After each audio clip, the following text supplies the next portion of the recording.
बिस्मिल्लाहिर्रहमानिर्रहीम। अस्सलाम वालेकुम स्टूडेंट्स, मैं हूं हसन रज़ा और आज का हमारा टॉपिक है प्रिवेंशन फ्रॉम क्रोयन। आज के इस टॉपिक में हमने प्रिवेंशन फ्रॉम क्रोयन से बचने के मेथड्स या तरीके पढ़ने हैं कि कैसे हम क्रोयन को प्रिवेंट कर सकते हैं।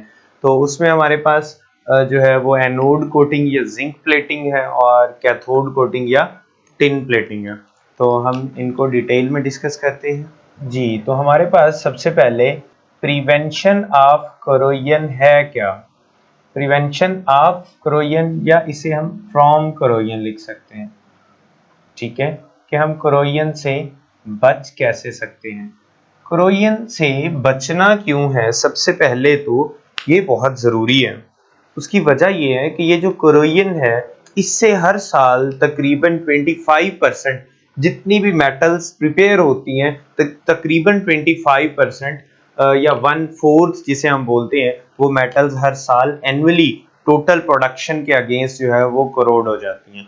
अब टोटल प्रोडक्शन के अगेंस्ट करोड़ हो जाती हैं तो आपको मैं अगर एग्जांपल दूं कि अगर हम हर साल 1 लाख रुपए का आयरन जो है वो प्रोड्यूस करते हैं तो तकरीबन 25,000 का आयरन जो है वो हमारा क्या हो जाता है, करोड़ हो जाता है हर साल। तो ये हो जाता था, इससे फिर बचाव के जो है वो तरीके ढूंढना शुरू हो गए साइंटिस्ट कि हम इससे बच कैसे सकते हैं। उसको हम बोलते हैं प्रिवेंशन ऑफ क्रोयन।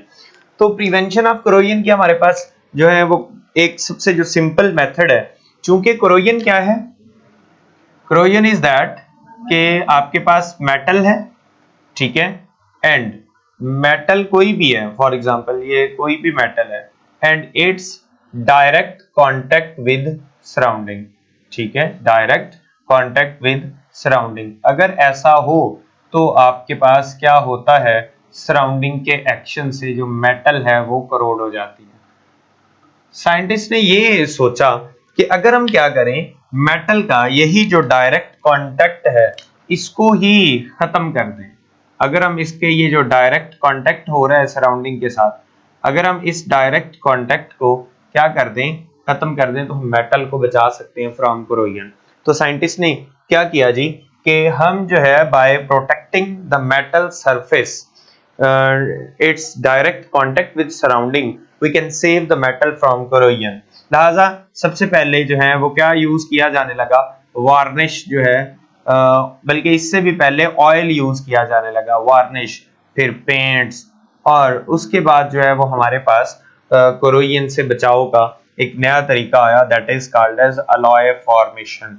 तो अलॉय बना के भी हम क्या कर सकते हैं, हम क्रोयन से बच सकते हैं।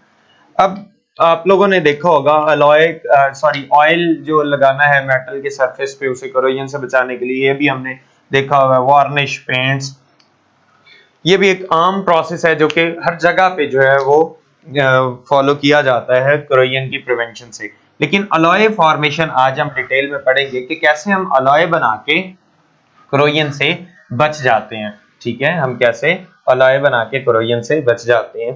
तो स्टील जो है उसको आपको पता है कि जंग नहीं लगता, क्यों नहीं लगता जी, steel is an alloy of iron with chromium and nickel, ठीक है, मैंगनीज, तो इसलिए उसे जो है वो जंग नहीं लगता, because steel is an alloy. और आपको पता ही है कि आम जो आयरन है, लोहा जो है, उसकी सरफेस इस तरह की शाइनी नहीं होती जिस तरह की स्टील की होती है, ठीक है। तो ये जो एनिमल्स थे, ऑयल थे, वार्निशेस, पेंट्स, इनसे तो जो है वो हम क्रोयन से बचते ही हैं, ये हमें पता है। अलॉय फॉर्मेशन से हम कैसे जो है वो क्रोयन से बचते हैं, जरूरत क्यों क्रोयन से बचने की, क्योंकि हर साल बहुत बड़ा नुकसान जो है वो क्रोयन की वजह से होता है। लिहाजा आज हमारे पास क्या है जी, हमने अलॉय फॉर्मेशन में सबसे पहले है टिन कोटिंग, ठीक है, क्या है हमारे पास, टिन कोटिंग, या इसको हम क्या बोलते हैं, टिन कोटिंग को कैथोड कोटिंग या cathodic coating of iron with tin, ठीक है। ये आपके पास आज जो है वो हमने पढ़ना है, हम जो है किस तरह से एक मेटल की सरफेस को बचा सकते हैं। इस तरह से हम मेटल को कोटिंग ऑफ टिन से टिन की मदद से क्रोयन से बचा सकते हैं। इसमें असल में किया क्या जाता है कि हम आयरन जो मेटल है, मींस के जो सिंपल हमारे पास लोहा है, आयरन मेटल है, उसको क्या करते हैं जी, उसको सबसे पहले अच्छी तरह से क्लियर करते हैं, अच्छी तरह से साफ करते हैं। मीन्स कि उसके ऊपर कोई दाग धब्बा ना हो, उसके ऊपर कोई भी और मटेरियल, डस्ट पार्टिकल या एज सच कुछ भी ना चिपका हुआ हो, उसको अच्छी तरह से साफ करके फिर हम क्या करते हैं जी, फिर हम उस आयरन मेटल को डिप करते हैं टिन के, मोल्टन टिन में। ठीक है, यहाँ पे हमारे पास क्या मौजूद है, मोल्टन टिन मौजूद है। ओके, अब आपके पास ये जो मोल्टन टिन है, इसके अंदर ऐसे ही समझ लें कि हमने कोई कलर भिगोया हुआ है, तो उसके अंदर किसी कपड़े को जब हम डिप करते हैं तो वो कलर उस कपड़े के ऊपर आ जाता है। इसी तरह आयरन को हम क्या करते हैं, मोल्टन टिन में डिप करते हैं, आयरन की शीट को। ठीक है, ये जो आयरन की शीट है, हम इसको क्या करेंगे, इसकी टिन कोटिंग करने के लिए आयरन की शीट को अच्छी तरह से साफ करके हम इसको मोल्टन टिन में डिप कर देते हैं। मोल्टन टिन में डिप करने के बाद यही जो आपके पास टिन कोटेड शीट है, टिन कोटेड शीट, ओके, अब यही शीट जो है वो क्या बन गई है, टिन कोटेड बन गई है। इस टिन कोटेड शीट को हम क्या बोलेंगे, इसको क्या करेंगे, रोलर्स में से गुजारेंगे। ठीक है, रोलर्स में से गुजारेंगे। अब ये रोलर्स क्या होते हैं, आपने ये जो गन्ने का रस निकालने वाला, रो निकालने वाला बेलना देखा हुआ, उस तरह के रोलर्स होते हैं बड़े बड़े। ठीक है, उन दो रोलर्स में से गुजारा जाता है। जब उन दो रोलर्स में से गुजारा जाता है इस तरह टिन को, तो हमारे पास जो है वो क्या बनता है, आपके पास वो जो टिन की कोटिंग हुई होती है आयरन की सरफेस के ऊपर, वो जो टिन की कोटिंग हुई होती है आयरन के सरफेस के ऊपर, वो आपके पास कंप्लीट जो है कॉम्पैक्ट लेयर बन जाती है आयरन के सरफेस के ऊपर उसकी। ओके, हम इस तरह से इन हॉट रोलर्स में से गुजारते हैं। इससे एक तो क्या होता है कि अच्छी तरह से एडहियन हो जाती है किसकी, टिन की आयरन की शीट के ऊपर। ठीक है, और दूसरा जब इनमें से शीट निकलती है तो वो टिन कोटेड शीट होती है। वो क्या होती है, टिन कोटेड शीट होती है। ओके, अब आपके पास ये जो टिन कोटेड शीट है, इसको हम क्या कर सकते हैं जी, यूज कर सकते हैं। ये फिर यूज कहाँ पे होती है, ये यूज होती है हमारे पास, ये क्या है, हमारे पास रोलर्स हैं। ठीक है, इन रोलर्स में से प्रेस भी किया जाता है और दूसरा टिन की कॉम्पैक्ट लेयर भी इसके ऊपर बन जाती है। तो आपके पास अब इसको कहाँ कहाँ पे यूज किया जाता है, हम ये देखते हैं। इसको हमारे पास ये जो कैन्स होते हैं, ये हम जो कैन्स पीते हैं, बेवरेजेस डिफरेंट जो है, ठीक है, आपके पास फूड पैकेजिंग के लिए भी यही यूज होता है। फूड पैकेज मींस के पैकिंग के लिए भी यही यूज होता है। और उसके अलावा ये जो ऑयल कंटेनर्स होते हैं, ऑयल कंटेनर्स और इस तरह की जितनी भी चीजें हैं, ये लाने ले जाने के लिए हम टिन कोटेड वो कंटेनर्स यूज करते हैं, शीट यूज करते हैं। क्लियर हो गया। अब मसला ये है, फॉर एग्जांपल इसके ऊपर टिन की कोटिंग हुई हुई है। ठीक है, इस तरह से टिन की कोटिंग हुई हुई है और आप देखते हैं कि वो कितनी लाइट सी आयरन की शीट होती है जिसके ऊपर टिन कोटिंग हुई होती है। हम उसे टिन पैक बोलते हैं आम जुबान में कि यार कोक का टिन पैक लेके आओ, ठीक है, पेप्सी का, स्प्राइट का, ड्यू का टिन पैक लेके आना। ठीक हो गया। अब आपके पास ये जो टिन पैक है, ये असल में आम लोहे के बर्तन से अलग ये शीट होती है। इसमें जो पैक्ड फूड है वो साल भर भी पड़ी रहे तो आयरन के जंग की वजह से वो अंदरली जो भी मटेरियल है खाने पीने का वो जहरीला नहीं होगा। बट इन केस अगर ये जो आपके पास डैमेज हो जाती है, if the tin surface got damaged, ठीक है, if tin surface if the tin surface got damaged, तो क्या होता है, तो बच्चों आपके पास जो है वो अगर आयरन ने आम हालात में एक साल में करोड़ होके खत्म होना था, तो जो टिन पैक्ड या टिन कोटेड आयरन है वो एक साल की बजाय एक हफ्ते में या एक महीने में करोड़ होके खत्म हो जाएगा। अब ऐसा क्यों होता है, इफ द टिन कोटिंग जो है वो डैमेज्ड हो जाती है, अ गैल्वानिक सेल एस्टैब्लिश्ड, अ गैल्वानिक सेल एस्टैब्लिश्ड, एक गैल्वानिक सेल जो है ये एस्टैब्लिश्ड होता है। जब गैल्वानिक सेल एस्टैब्लिश होता है तो होता क्या है, जो टिन है ये एज एन कैथोड एक्ट करता है और iron as an anode act करता है। ठीक है, iron as an anode act करता है, किसमें चेंज हो जाता है, Fe+3 में, +3 इलेक्ट्रॉन्स देता है, और यही Fe+3 अटैच होता है हाइड्रोक्सल आइंस के साथ और क्या बना देता है, FeOH थ्राइस। ओके, तो ये वजह है कि आपके पास बहुत जल्द, चूंकि उसके अंदर मटेरियल मौजूद है, ह्यूमिडिटी, वाटर, जो भी चीज मौजूद है उसके साथ जो है वो एक टिन, चूंकि ये खुद जो टिन मेटल है ये एक अनरिएक्टिव मेटल है। अनरिएक्टिव मेटल मींस कि ये खुद रेजिस्ट करती है, इसकी कोरोजन बहुत जल्द नहीं होती, इसका रिडक्शन पोटेंशियल बहुत हाई है, ठीक है, ऑक्सीडेशन पोटेंशियल इसका बहुत लो है, इसलिए आयरन को ये क्या कर देती है, ऑक्सीडाइज कर देती है और खुद एज सच ही रहती है। इसको बोलते हैं हम कैथोड कोटिंग। कैथोड कोटिंग क्यों बोलते हैं कि फॉर एग्जांपल आपके पास जो है ये आयरन की सरफेस है, ठीक है, आयरन की सरफेस के ऊपर जो है वो आपके पास टिन की सरफेस है, ठीक है, इस तरह से टिन की सरफेस है आयरन की सरफेस के ऊपर ऊपर। ओके, अब कहीं से जो टिन है वो डैमेज हो गया, कहीं से टिन जो है वो इस तरह से डैमेज हो गया, नीचे से जो आयरन की सरफेस है वो एनवायरनमेंट के साथ डायरेक्ट कांटेक्ट में आ गई है। अब जब एनवायरनमेंट के साथ डायरेक्ट कांटेक्ट में आई है ये वाली सरफेस, तो एनवायरनमेंट में O2 भी मौजूद है, प्लस H पॉजिटिव भी मौजूद है, प्लस OH नेगेटिव भी मौजूद है।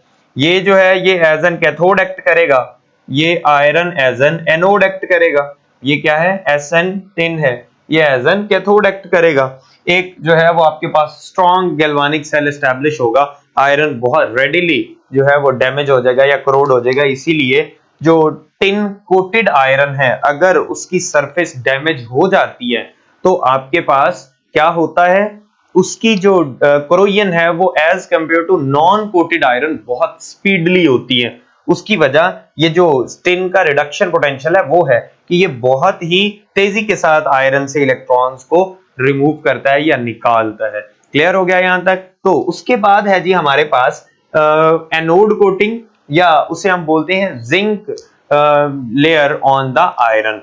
अच्छा जी, इसमें क्या होता है, इसमें भी हम सिर्फ जिंक आयरन लेते हैं, आयरन की ये शीट, आयरन की इस शीट को हम मोल्टन जिंक में डिप कर देंगे। मोल्टन जिंक में जब डिप करेंगे आयरन की शीट के ऊपर जिंक चढ़ जाएगा, ठीक है, और टिन कोटेड शीट की बजाय हमें जिंक कोटेड शीट मिलेगी। जिंक कोटेड शीट को हम क्या करते हैं जी, एयर कूल करवाते हैं। एयर कूल मींस कि ये जो हवा होती है उसकी मदद से उसे ठंडा करते हैं, ठीक हो गया। जब हम ठंडा करते हैं, ठंडा करने के बाद उसे रोलर में से गुजारते हैं ताकि उसकी जो ऊपर नीची सतह, कहीं जिंक जो है वो ज्यादा जो है वो सरफेस के ऊपर अटैच हो गया तो वो सब कुछ जो है वो एक सा हो जाए, तो आपके पास इस तरह से जिंक कोटेड जो है वो आयरन शीट बन जाती है।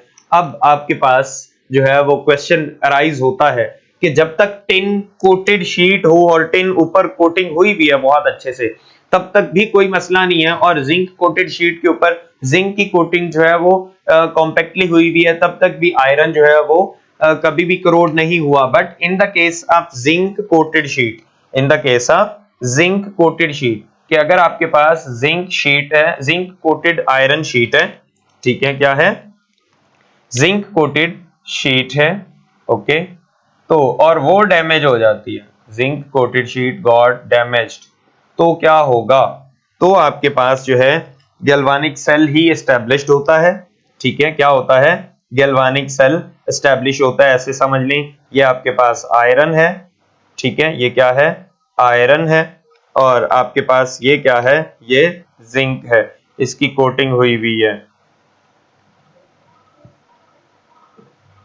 लेकिन कहीं से जिंक की कोटिंग इस तरह से डिसरप्ट हो गई। अब आपके पास क्या होगा, iron would come into direct contact with surroundings. Surroundings में क्या क्या चीजें मौजूद, H पॉजिटिव आयन मौजूद, हाइड्रोक्सिल आयन मौजूद, ठीक है, O2 मौजूद, CO2 मौजूद। तो इन सब के नतीजे में जिंक जो होता है ये एज एन एनोड एक्ट करता है और आयरन जो है ये एज एन कैथोड एक्ट करता है। यहाँ पे क्या था, tin as an cathode act कर रहा है और iron as an anode act कर रहा है, इसीलिए इसे कैथोड कोटिंग बोलते हैं। Iron as an anode act कर रहा होता है और एनोड ऑक्सीडाइज होता है, आयरन ऑक्सीडाइज होता है और आयरन हाइड्रोक्साइड, फेरिक हाइड्रोक्साइड में चेंज हो जाता है। बट यहाँ पे डिफरेंट केस है। डिफरेंट केस कैसे है कि ये जो जिंक है ये आपके पास जिंक +2 में चेंज होगा, जिंक +2 में चेंज हो जाएगा, और ये जो जिंक +2 है ये आपके पास हाइड्रोक्साइड आयन के साथ मिलेगा, 2 हाइड्रोक्सल आयंस के साथ मिलेगा और क्या बना देगा, ZnOH ट्वाइस, और जिंक आहिस्ता आहिस्ता खत्म हो जाएगा, आयरन एज सच इंटैक्ट रहेगा, आयरन एज सच इंटैक्ट रहेगा। उसकी वजह यह है कि आयरन का जो ऑक्सीडेशन पोटेंशियल है वो कम है as compare to zinc. Zinc का तो हमें पता है कितना होता है, 0.76 वोल्ट्स, इतनी पावर के साथ ये इलेक्ट्रॉन्स देने की कैपेबिलिटी रखता है। क्लियर हो गया। और उसके बाद आपके पास इसको बोलते हैं सैक्रिफिशियल कोरोजन, इसको क्या बोलते हैं, सैक्रिफिशियल कोरोजन। अब ये जो सैक्रिफिशियल कोरोजन है इसको सैक्रिफिशियल कोरोजन क्यों बोलते हैं, क्यों इसलिए बोलते हैं कि बच्चों अगर आपके पास जो है वो प्योर जिंक हो तो उसकी कोरोजन इस तरह से नहीं होती इतनी तेजी से, लेकिन जब वो किसी को बचाने के लिए, लाइक आयरन को बचाने के लिए उसके ऊपर जिंक की कोटिंग करवाई जाती है, आयरन को बचाने के लिए जिंक की कोटिंग करवाएगी, थोड़ी सी कहीं से जो है वो सरफेस रप्चर हुई, जिंक तो था ही पहले ही जो है एटमॉस्फेयर के कांटेक्ट में, साथ आयरन भी एटमॉस्फेयर के कांटेक्ट में आ गया, एक बन गया एनोड और दूसरा क्या बन गया, कैथोड। तो ये जो एनोड था ये ऑक्सीडाइज हो गया और आहिस्ता आहिस्ता सारा फेड अवे हो गया, और ये जो आपके पास कैथोड था ये एज सच ही रहा, इसको कुछ भी ना हुआ। इसको एनोड कोटिंग भी बोलते हैं, गैल्वानाइजिंग जो है वो भी बोलते हैं कि आपने गैल्वानाइज कर दिया है आयरन को, और दूसरा इसे सैक्रिफिशियल कोरोजन भी इस फिनोमिने को बोलते हैं कि जिंक उसे बचाने आया था और खुद कुर्बान हो गया आयरन को बचाने की खातिर, इसलिए इसको सैक्रिफिशियल कोरोजन भी बोलते हैं। इसको एनोड कोटिंग भी बोलते हैं, कोटिंग ऑफ जिंक भी बोलते हैं। क्लियर हो गया। ये थी जी हमारे पास प्रिवेंशन ऑफ कोरोजन के कुछ मेथड्स, जिनमें कुछ हमारे पास फिजिकल मेथड्स थे, लाइक ऑयल की सरफेस जो है वो चढ़ा देना, हमारे पास वार्निशेस, पेंट्स जो है, एनेबल्स जो है, ठीक है, एनेमल्स जो है उनको हम जो है वो किसी मेटल के सरफेस के ऊपर रख के जो है वो मेटल को किसी भी surrounding medium means air, water, इनसे बचा सकते थे। तो उसके बाद ये केमिकल जो था हमारे पास, ये एज सच केमिकल नहीं है, ये भी फिजिकल मिक्सिंग ही होती है, केमिकली कोई मिक्सिंग नहीं है, बट ये होता है कि उसके ऊपर इस तरह से हम लेयर चढ़ाते हैं, एक अलॉय बनता है कि एक जो मेटल होती है उसकी सरफेस मुकम्मल तौर पे इंटैक्ट हो जाती है सराउंडिंग मीडियम से। क्लियर हो गया। इस तरह से दोनों मेटल्स जो है वो महफूज रहती हैं, बट इन केस अगर ये रप्चर हो जाए, जो मेटल प्रोटेक्टिव लेयर बना रही है वो वाली लेयर रप्चर हो जाए और सराउंडिंग के कांटेक्ट में आ जाए दूसरी मेटल भी, दोनों मेटल्स एक ही सराउंडिंग के कांटेक्ट में आ जाए तो उनके दरमियान एक जबरदस्त किस्म का गैल्वानिक सेल बनता है, इसीलिए इनको गैल्वानाइजिंग भी बोलते हैं। ठीक है, तो गैल्वानिक सेल जो है वो उसमें ऑक्सीडेशन और रिडक्शन होती है, इलेक्ट्रॉन्स का बहाव होता है, इससे क्या होता है कि एक मेटल जो है उसका केमिकल डिके शुरू हो जाता है। क्लियर हो गया बच्चों। ये था हमारे पास प्रिवेंशन ऑफ कोरोजन। इंशाल्लाह मिलते हैं नेक्स्ट लेक्चर में, तब तक के लिए अपना ख्याल रखिएगा। अल्लाह हाफिज।